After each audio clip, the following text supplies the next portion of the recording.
প্রধান উপদেষ্টার সাথে তারেক রহমানের বৈঠক আজ। আলোচনা হতে পারে নির্বাচন সহ দেশের সার্বিক পরিস্থিতি নিয়ে। পোস্টাল ব্যালট নিয়ে ক্ষতিগ্রস্ত বিএনপি, ইসির কাছে ব্যাখ্যা দাবি। পাবনার দুটি আসনের নির্বাচন 12 ফেব্রুয়ারিতেই করতে আপিল বিভাগের নির্দেশ। 11 দলের সংকট নেই দাবি জামাতের ডাক্তার তাহেরের। আসন সমঝোতার চূড়ান্ত সিদ্ধান্ত রাত 8টায়। আসন সমঝোতায় কিছুটা সময় লাগছে জানালেন এনসিপির নাহিদ।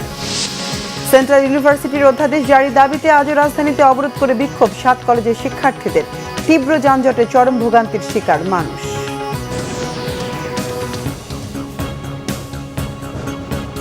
দেখছিলেন ক্রাউন সিমেন্ট সংবাদ শিরোনাম। এবার বিস্তারিত সংবাদ।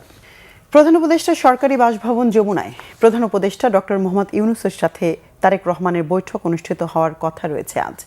দেশে ফেরার পর প্রথমবারের মতো সৌজন্য সাক্ষাৎ হতে যাচ্ছে ডক্টর মোহাম্মদ ইউনূস ও তারেক রহমানের। সরকার ও বিএনপির একাধিক সূত্র জানিয়েছে বৈঠকে বিএনপির মহাসচিব সহ স্থায়ী কমিটির সদস্যদেরও থাকার সম্ভাবনা রয়েছে। বৈঠকে আগামী নির্বাচন, দেশের সার্বিক ও বর্তমান আইন শৃঙ্খলা পরিস্থিতি নিয়ে আলোচনা হওয়ার কথা রয়েছে। এর আগে গত বছরের মে মাসে লন্ডনে ইউনূস তারেক বৈঠক হয়েছিল, যে বৈঠকেই আগামী ফেব্রুয়ারির দ্বিতীয়ার্ধে নির্বাচনের বিষয়ে আলোচনা করেছিলেন তারা। দেশের বর্তমান আইন শৃঙ্খলার অবনতি নিয়ে বিএনপি সহ অন্যান্য রাজনৈতিক দলগুলো কিছুদিন ধরেই বেশ উদ্বিগ্ন। এই ক্ষেত্রে নির্বাচনের আগে এই পরিস্থিতি মোকাবেলায় সরকার প্রধানের সঙ্গে গুরুত্বপূর্ণ আলোচনার কথা রয়েছে বলে বিএনপি চেয়ারম্যানের।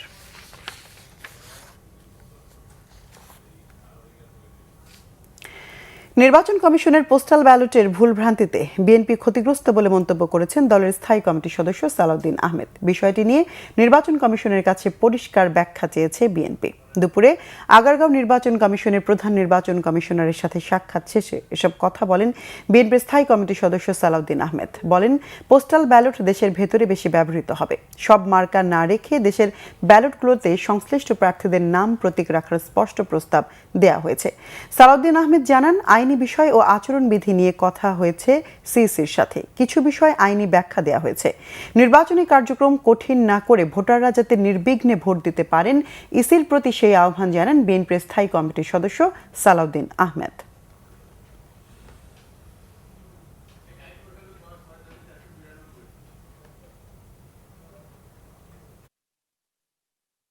যেহেতু বাংলাদেশে প্রবাসীদের ভোটদানের এই নিয়মটা এই প্রথম এক্সারসাইজ হচ্ছে, এখানে কিছু ভুলভ্রান্তি থাকতে পারত, তবে যে ভুলভ্রান্তিটা হচ্ছে এখানে আমরা ভিক্টিমাইজড, আমরা ক্ষতিগ্রস্ত হচ্ছি এবং একটি নির্দিষ্ট রাজনৈতিক দলের পক্ষ হয়ে কিছু কিছু এখানে কাজ হয়েছে বলে আমাদের ধারণা, এবং সেটা প্রকাশিত হয়েছে। আসলে ধারণাও নয়, সেটা প্রমাণিত হচ্ছে।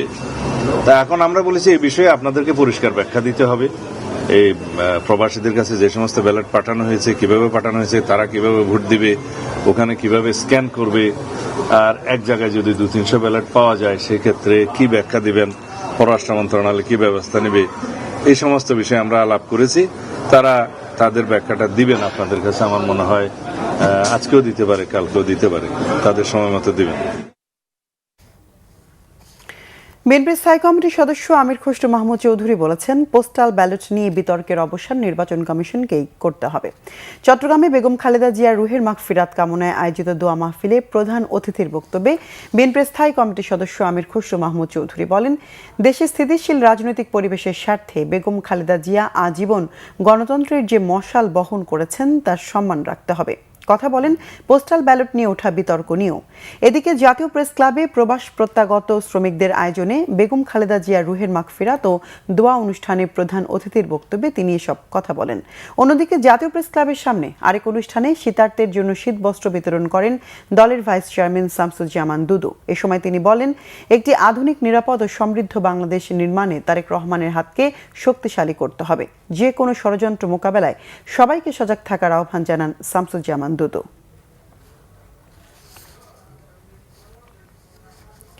আগামী 12 ফেব্রুয়ারিতেই পাবনা 1 ও 2 আসনের নির্বাচন করতে বাধা নেই বলে আদেশ দিয়েছেন আপিল বিভাগ। সাথিয়া উপজেলাকে পাবনা 1 আসন এবং সুজানগর ও বেড়া মিলে পাবনা 2 আসন বলে গণ্য হবে। পাবনা 1 আসন থেকে বেড়া উপজেলার 4টি ইউনিয়ন ও পৌরসভা বাদ দিয়ে পাবনা 2 আসনের সঙ্গে জুড়ে দেয়া সংক্রান্ত নির্বাচন কমিশনের ইসি গেজেট অবৈধ ঘোষণার রায় স্থগিত করে বৃহস্পতিবার প্রধান বিচারপতির নেতৃত্বাধীন আপিল বিভাগ এই আদেশ দেন। নির্বাচন কমিশনের পক্ষে শুনানি করেন ভারপ্রাপ্ত অ্যাটর্নি জেনারেল। পাবনা 1 ও 2 আসনের বিএনপি ও জামাতের প্রার্থীর পক্ষের আইনজীবীরা বলেন, নির্বাচনের সব প্রক্রিয়া চলছে। এরই মধ্যে পোস্টাল ব্যালট পাঠানো হয়েছে।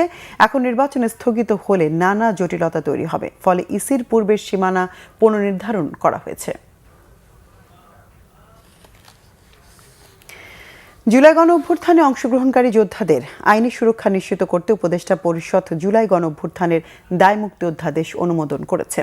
বৃহস্পতিবার রাজধানীর ফরেন সার্ভিস একাডেমিতে সমসাময়িক ইস্যুতে আয়োজিত ব্রিফিংয়ে এ তথ্য জানিয়েছেন আইন উপদেষ্টা অধ্যাপক আসিফ নজরুল। তিনি বলেন, জুলাই আগস্টের রাজনৈতিক প্রতিরোধে ফৌজদারি মামলা থাকলে সরকার তা প্রত্যাহার করবে, নতুন করে মামলা হবে না। এছাড়াও গণ অভ্যুত্থানকারীদের ওপর কোথাও কোনো মামলা হয়েছে কিনা তাও খতিয়ে দেখা হচ্ছে বলে আশ্বস্ত করেন তিনি। এ সময় সড়ক অবরোধ করে জনদুর্ভোগের বিষয়ে দেশের জনগণকে সামাজিক প্রতিরোধের মতো উদ্যোগ নেওয়ার আহ্বান জানান আইন উপদেষ্টা। ফ্যাসিস্ট সরকারের পতনের মাধ্যমে গণতান্ত্রিক শাসন ব্যবস্থা পুনরুদ্ধারের লক্ষ্যে সংগঠিত যে কার্যাবলী ছিল, সে সমস্ত কার্যাবলীর ফৌজদারি দায় দায়িত্ব থেকে জুলাই গণ অভ্যুত্থানকারীদের দায় মুক্তি দেওয়া হয়েছে। আমরা ভবিষ্যতের কথা চিন্তা করে যারা জুলাই গণ অভ্যুত্থানকারী আছে, ভবিষ্যতে বিভিন্ন ধরনের সরকার আসবে, বিভিন্ন রাজনৈতিক পট পরিবর্তন ঘটবে। জুলাই গণ অভ্যুত্থানকারীদের প্রোটেকশন আমাদের নৈতিক দায়িত্ব। আজকে আমরা বাংলাদেশে যে মুক্ত বাতাস পাচ্ছি, গণতন্ত্র পাচ্ছি, হিউম্যান রাইটস পাচ্ছি, আমাদের এই সমস্ত কিছু হচ্ছে জুলাই গণ অভ্যুত্থানকারীদের আত্মত্যাগের ফসল। তাদের ভবিষ্যৎকে নিরাপদ রাখার চিন্তা থেকে মূলত এই কাজটা করা হয়েছে। 11 দলীয় জোট নিয়ে কোনো সংকট নেই এবং জোটের ব্যাপারে সবাই আশাবাদী বলে জানান জামাত ইসলামের নায়েবে আমির ডাক্তার আব্দুল্লাহ মোহাম্মদ তাহের। রাত 8টায় 11 দলের আসন সমঝোতা নিয়ে চূড়ান্ত সিদ্ধান্তের কথাও জানান তিনি। বিকেলে রাজধানীর মগবাজারে জামাত ইসলামের কেন্দ্রীয় কার্যালয়ে 10 দলের বৈঠক শেষে এ কথা জানান তিনি। এ সময় 11 দলের একসঙ্গে থাকার প্রত্যাশা ব্যক্ত করেন বাংলাদেশ খেলাফত মজলিসের আমির মামুনুল হক।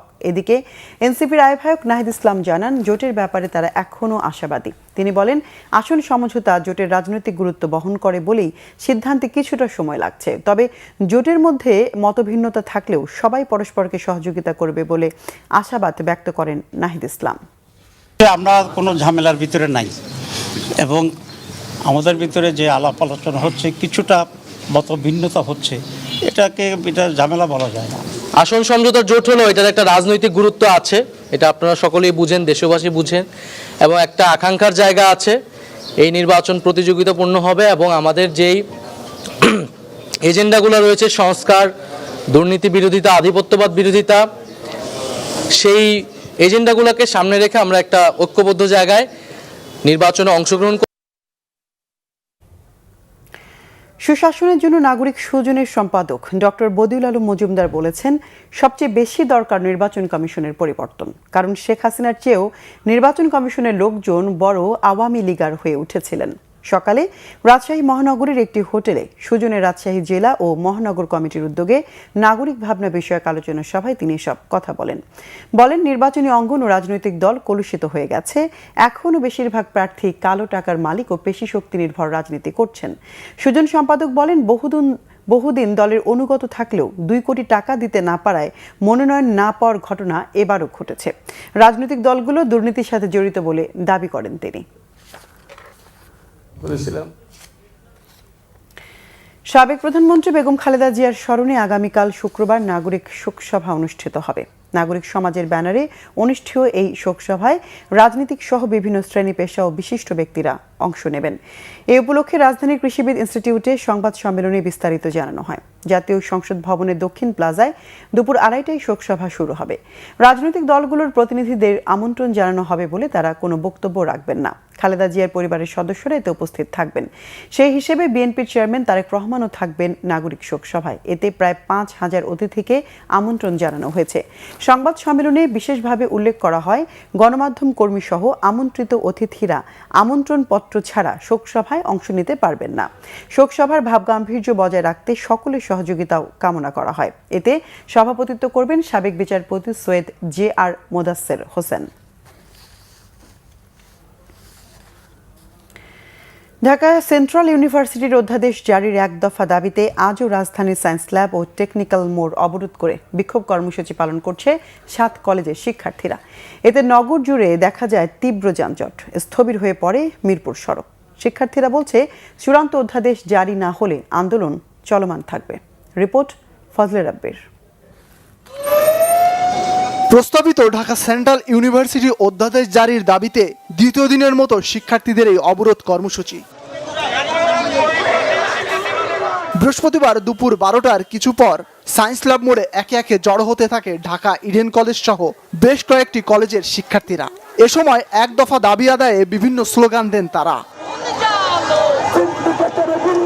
অবরোধ কর্মসূচিতে অংশ নেওয়া শিক্ষার্থীদের অভিযোগ, তাদের যৌক্তিক দাবির প্রতি সরকার আশ্বাস দিলেও তা বাস্তবায়ন করছে না। উপদেষ্টা চাচ্ছে যে তারা দিবে, কিন্তু এই কুচুকরি মহল যেমন সচিব এন্দান এরা এই সমস্যাটা সৃষ্টি করতেছে। আমাদের যতটুকু মনে হয় পেছনে অবভিয়াসলি কোনো সিন্ডিকেটের হাত রয়েছে, এই জন্যই হচ্ছে আমাদের অধ্যাদেশটা দেওয়া হচ্ছে না। কারণ আজকের মধ্যে যদি আমাদের না দেওয়া হয় তাহলে সরকার যেই আমাদের আশ্বাসটা দিয়েছিল, সেই সরকার যেইভাবে করছিল সেটা কিভাবে সরকার রক্ষা করবে, এই জন্য হচ্ছে আজকে আমরা এখানে মাঠে নামছি। আমরা তো চাচ্ছি না জনগণের ভোগান্তি, কিন্তু আমাদেরকে রাষ্ট্র এভাবে বারবার কি জন্য যে করতেছে এটা একমাত্র রাষ্ট্রই বলতে পারবে। এদিন ঢাকা বিশ্ববিদ্যালয়ের বাস আটকে দিলে উত্তেজনা তৈরি হয়, ভাঙচুর চালানো হয় বাসে। শিক্ষার্থীদের সড়ক অবরোধের কারণে সায়েন্স ল্যাব ও এর আশপাশের এলাকায় তীব্র যানজট সৃষ্টি হয়। ভোগান্তিতে পড়েন রাস্তায় বের হওয়া সাধারণ মানুষ। আপনি গভর্নমেন্টকে যদি কিছু করতে চান তাদের যে জায়গাটা তাদের কাছে গিয়ে করেন, বাট এখানে তো মানুষ, সাধারণ মানুষ সাফারার হচ্ছে। তারা সরকারের সাথে যে বুঝুক এবং মানুষকে দুর্ভোগে ফেলে কিসের আন্দোলন? এখান দিয়ে যাওয়ার জন্য আমার একটা হাত ভাঙতে হবে বা পা ভাঙতে হবে। আমি অসুস্থ হলে যেতে পারবো না, যেতে পারবো না। এই দেশে অসুস্থ মানুষ থাকতে পারবে, সুস্থ মানুষ থাকতে পারবে না। স্বতন্ত্র বিশ্ববিদ্যালয়ের দাবিতে দীর্ঘদিন ধরে আন্দোলন করে আসছে 7 কলেজের শিক্ষার্থীরা। ফজলে রাব্বি, বাংলা ভিশন, ঢাকা। প্রধান উপদেষ্টার বিশেষ সহকারী অধ্যাপক আলী রিয়াজ বলেছেন, ভবিষ্যতে বাংলাদেশ ইনসাফের হবে কিনা সে বিষয়ে সিদ্ধান্ত নেওয়ার জন্যই গণভোট। চট্টগ্রাম জেলা স্টেডিয়ামে গণভোটের প্রচার ও ভোটার উদ্বুদ্ধকরণে আয়োজিত ইমাম সম্মেলনে তিনি সব কথা বলেন। তিনি বলেন, রাজনৈতিক দলগুলো অসংখ্য মানুষের প্রতিনিধিত্ব করলেও সব মানুষের প্রতিনিধিত্ব করে না।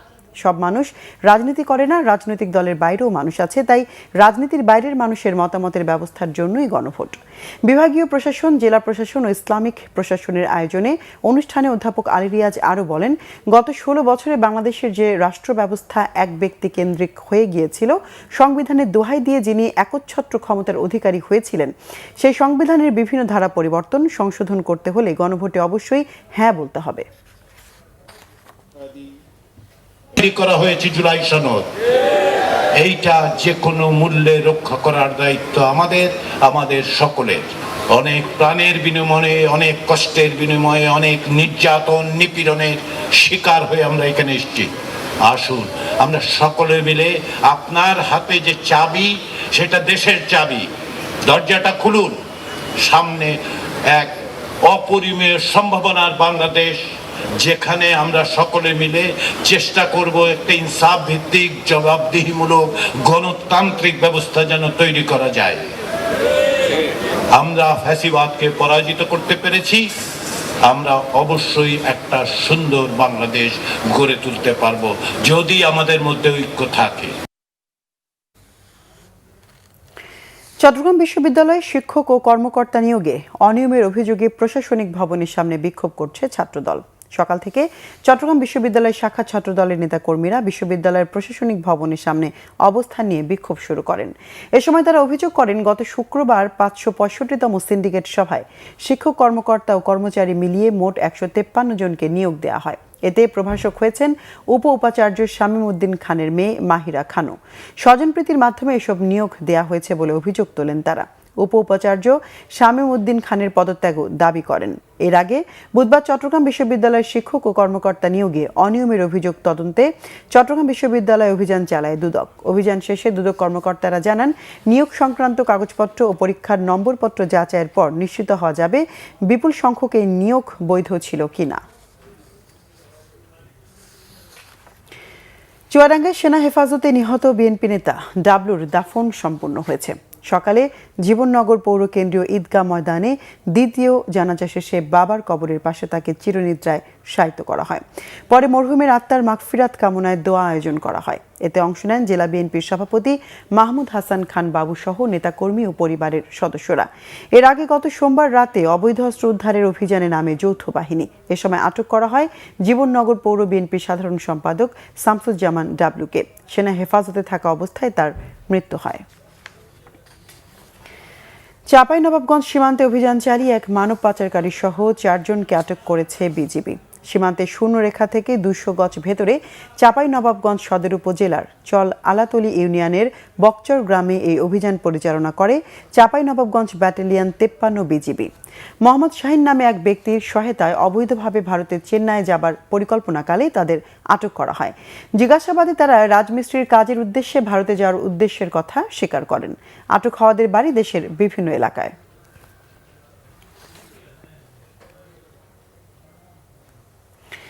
ভারত থেকে ভেনামি চিংড়ির পোনা ডিম আমদানির অনুমতি বাতিলের দাবি জানিয়েছেন শ্রিম্প হ্যাচারি অ্যাসোসিয়েশনের নেতারা।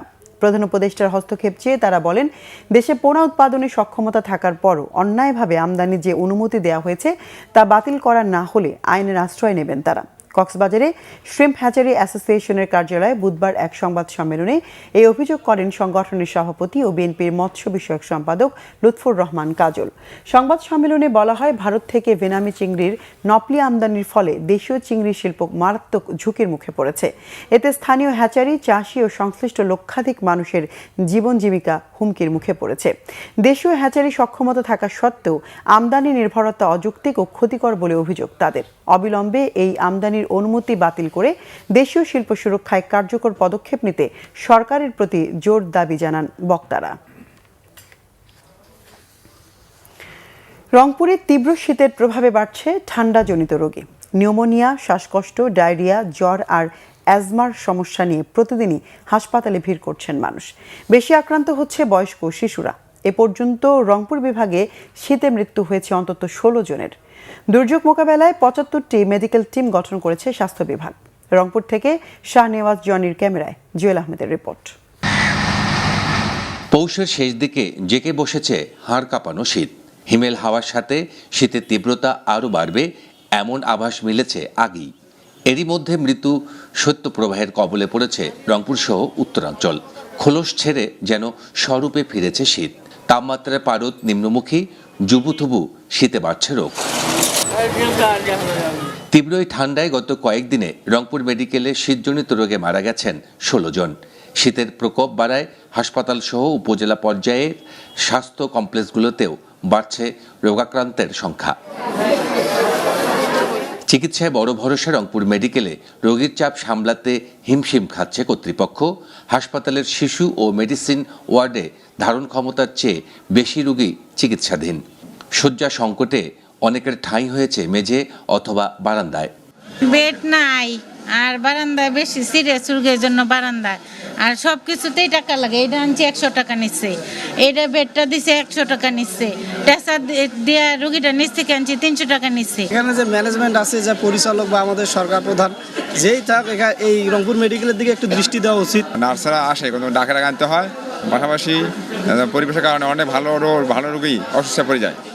একই চিত্র বিভাগের অন্যান্য জেলার হাসপাতালেও চলতি মৌসুমে এ পর্যন্ত শীতজনিত রোগে চিকিৎসা নিয়েছেন প্রায় 66,000 মানুষ। আপনারা জানেন যে এখানে হসপিটালে 1000 বেড হসপিটাল, এটা কিন্তু রোগী থাকে 2000-এর উপরে সবসময়। তার ফলে কিন্তু দ্বিগুণ বা আড়াইগুণ রোগী আমাদের বেডের তুলনায় বেশি থাকছে। সব জায়গাতেই আসলে এই সংকলনটা হচ্ছে। হাসপাতালগুলোতে আমাদের সেবার ব্যবস্থাপনা রয়েছে এবং কোথাও কোনো সংকট নাই, এবং আমরা রোগীদের বিশেষ করে শিশুদের এ ব্যাপারে যথাযথ আমরা সেবা প্রদান করে যাচ্ছি। আমাদের মেডিকেল টিমও রয়েছে। রংপুরের শীতের তীব্রতার সঙ্গে মৃদু শৈত্যপ্রবাহের প্রভাবে বিপর্যস্ত হয়ে পড়েছে জনজীবন। দুর্যোগ মোকাবেলায় তাই শীতার্তদের সচেতন করতে প্রচারণা চালাচ্ছে স্বাস্থ্য বিভাগ। জুয়েল আহমেদ, বাংলা ভিশন, রংপুর। দেশের বিভিন্ন জায়গার আরও কিছু খবর নিয়ে একটি ডেস্ক রিপোর্ট দেখুন। বিএনপির কেন্দ্রীয় নির্বাহী কমিটির সদস্য অ্যাডভোকেট রুহুল কুদ্দুস তালুকদার দুলু বলেছেন, আগামী দিনে বিএনপি রাষ্ট্রীয় ক্ষমতায় গেলে ফ্যামিলি কার্ড দেয়া হবে। দুপুরে নাটোর জেলা বিএনপির কার্যালয়ে মহিলা দলের সমাবেশে তিনি একথা বলেন। দুলু বলেন, আগামীতে মায়েদের জন্য যে সুবিধা দেওয়া হবে তা অতীতের কোনো সরকার দেয়নি। চট্টগ্রামে বেগম খালেদা জিয়ার অবৈতনিক প্রাথমিক বিদ্যালয়ের উদ্বোধন ও শিক্ষার্থীদের মধ্যে বই বিতরণ করা হয়েছে। মহানগরীর সিটি গেট এলাকায় এতে বক্তব্য রাখেন আলহাজ মোস্তফা হাকিম ফাউন্ডেশনের চেয়ারম্যান মোহাম্মদ মঞ্জুর আলম, পরিচালক মোহাম্মদ সরোয়ার আলম সহ অন্যরা। খাগড়াছড়ির গুইমারায় বিভিন্ন রাজনৈতিক দলের ৩ শতাধিক নেতা কর্মী বিএনপিতে যোগ দিয়েছেন। সকালে স্থানীয় বিএনপির অফিসের সামনে এতে প্রধান অতিথি ছিলেন জেলা বিএনপির সাধারণ সম্পাদক MN আফসার। নারী, যুব এবং পিছিয়ে পড়া জনগোষ্ঠীর মধ্যে অন্তর্ভুক্তিমূলক ভোটার সচেতনতা প্রকল্পে জেলা পর্যায়ে স্টেক হোল্ডারদের সাথে মতবিনিময় সভা হয়েছে বগুড়ায়। উপস্থিত ছিলেন জেলা বিএনপির সভাপতি মোহাম্মদ রেজাউল করিম বাদশাহ, জেলা জামায়াতের সহকারী সেক্রেটারি আব্দুল বাসেত সহ অন্যরা। দিন ও ইসলাম বিষয়ে বিশেষ আলোচনা সভা ও কৃতি শিক্ষার্থীদের মাঝে পাগড়ি বিতরণ করা হয়েছে সাভারে। পৌর এলাকায় দারুল উলুম মাদ্রাসায় এতে সভাপতিত্ব করেন মাদ্রাসার প্রতিষ্ঠাতা মাকসুদুর রহমান। প্রধান অতিথি ছিলেন ঢাকা 19 আসনে বিএনপির মনোনীত প্রার্থী ডাক্তার দেওয়ান মোহাম্মদ সালাউদ্দিন বাবু। শতাধিক শীতার্তদের মাঝে শীত বস্ত্র বিতরণ করেছে ল রিপোর্টার্স ফোরাম। দুপুরে মৌলভীবাজারের শ্রীমঙ্গলে এতে সভাপতিত্ব করেন সংগঠনের সভাপতি ও এনটিভির বিশেষ প্রতিনিধি হাসান জাবেদ। বক্তব্য রাখেন আরটিভির head of news Ilias Hossain, Bangla ভিশনের বিশেষ প্রতিনিধি আহমেদ সরোয়ার, শ্রীমঙ্গল থানা অফিসার্স ইনচার্জ জহিরুল ইসলাম মুন্না, শ্রীমঙ্গল ইন এর চেয়ারম্যান সায়েদ আলী সহ অন্যরা।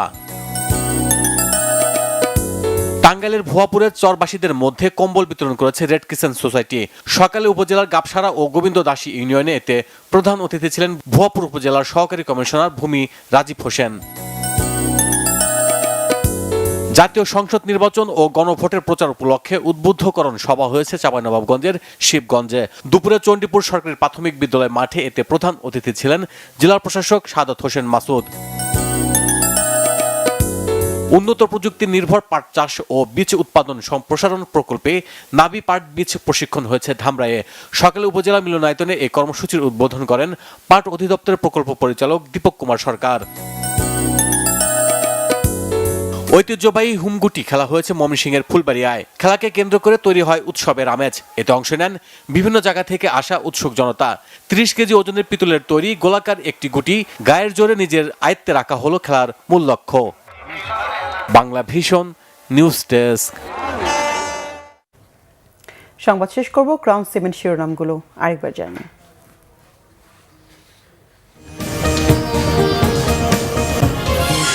প্রধান উপদেষ্টার সাথে তারেক রহমানের বৈঠক আজ। আলোচনা হতে পারে নির্বাচন সহ দেশের সার্বিক পরিস্থিতি নিয়ে।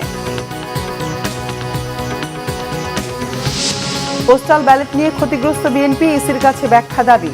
পাবনার 2টি আসনে নির্বাচন 12 ফেব্রুয়ারিতেই করতে আপিল বিভাগের নির্দেশ। 11 দলের সংকট নেই দাবি জামাতের। ডাক্তার তাহিরের আসন সমঝোতার চূড়ান্ত সিদ্ধান্ত রাত 8টায়। আসন সমঝোতায় কিছুটা সময় লাগছে জানালেন এনসিপির নাহিদ। সেন্ট্রাল ইউনিভার্সিটির অধ্যাদেশ জারির দাবিতে আজও রাজধানীতে অবরোধ করে বিক্ষোভ 7 কলেজের শিক্ষার্থীদের। তীব্র যানজটে চরম ভোগান্তির শিকার মানুষ। দর্শক, ছিল এখনকার মতো। পরের সংবাদ সন্ধ্যা 7:30টায় দেখার আমন্ত্রণ রইল। এছাড়া বাংলা ভিশন সংবাদ ও সংবাদ সংশ্লিষ্ট অনুষ্ঠান দেখতে ভিজিট করুন www.bvnews24.com ও facebook.com/banglavishnnews এবং সাবস্ক্রাইব করুন youtube.com/banglavishnnews। এতক্ষণ সঙ্গে থাকায় ধন্যবাদ সবাই।